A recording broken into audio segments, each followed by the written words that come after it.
Hello and welcome back to my channel.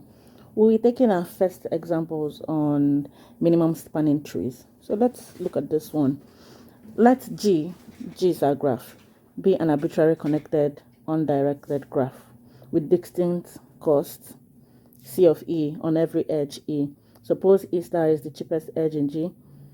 That means it's lower than every other edge in cost, and that every edge is distinct, that E is not equal to E star, then there is a minimum spanning tree T of G that contains the edge E. I would like for you to pause this video, think about this question, then come right back. So first off, we have a graph which has vertices and edges. And for a tree, if we do have a tree, it means we would have subsets of vertices from this graph connected by only one edge. So let's imagine that those subsets, let's call them S and V minus S, let them be the subset of vertices of G. Subset of vertices of G.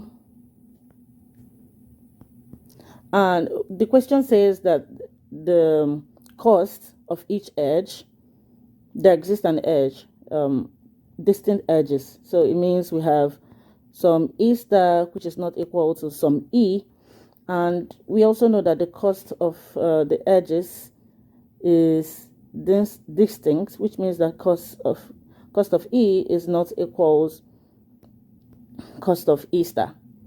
We also know that cost of E star is less than the cost of E, and so on. So this is the edge with the least cost. Our question is asking whether there is a minimum spanning tree T of G that contains the edge E star, and the answer is true. There is a minimum spanning tree T. Let's use an illustration. Let's say this is V and V minus S, right? And we have an edge E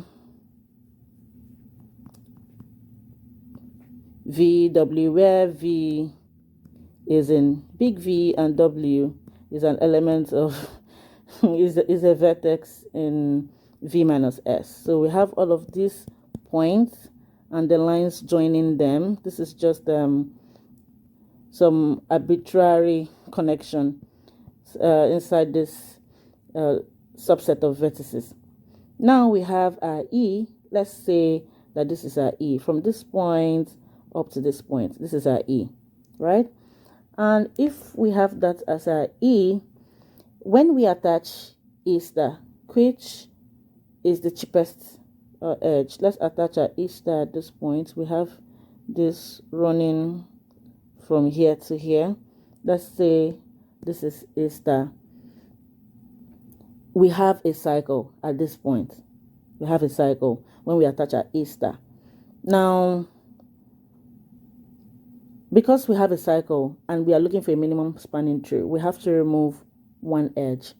So we are going to remove the most expensive edge at this point, which is E.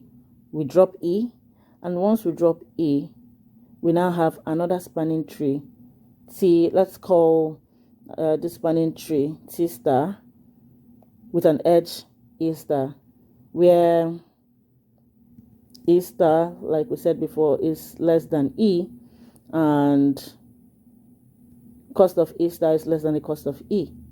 So this implies that T star minus E plus E star is an MST, and it is cheaper than, is an MST cheaper than T plus E, where T is the spanning tree with the edge E. I hope you enjoyed this video. This is just an example for proving that you can find an MST when you have the cheapest edge in your graph.